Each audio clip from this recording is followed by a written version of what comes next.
راغلي تاسو ته د ولسه ستاسو په مابینځ کې داسې خلک دي نه غواړي چې ته سره دا دوا در ورسو. حکیم الکوزی او د هغه همکاران نن کابل کې وهل شوي دا چې چا ولې دا کار کړی دغه ویډیو کې وګورئ او مینه ټي وي چینل هم سبسکرایب کړئ.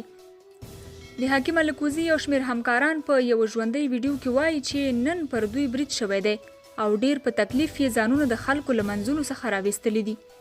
د حکیم الکوزی یو شمېر همکاران چې په سبحان کلینیک کې ورسره دي او خلکو ته د درملو د ویش په پروسه کې ورسره مرسته کوي په فیسبوک کې په یوې ویډیو کې وویل چې موږ دلته د خلکو لپاره راغلي او خلکو ته په وړیا ډول دا درمل رسوو خو له موږ سره داسې حالت روان دی.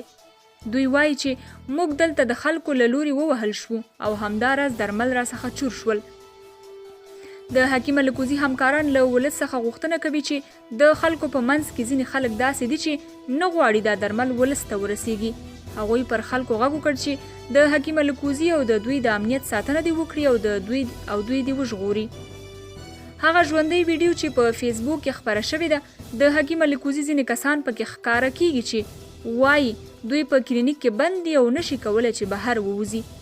د یادولو وړ ده چې په فیسبوک کې ځینو خلکو لیکلي دي چې حکیم الکوزی د درملو د ویش لړۍ هم درولې ده. ځینې خلک بیا دا نیوکې هم لري چې لوړپوړو چارواکو ته درمل په وخت رسیږي خو غریبو خلکو ته دغه درمل په وخت نه رسیږي. قدرمنو کتونکو، تاسې د حکیم الکوزی د همکارانو وهل ډبول په کابل کې څنګه ارزوئ؟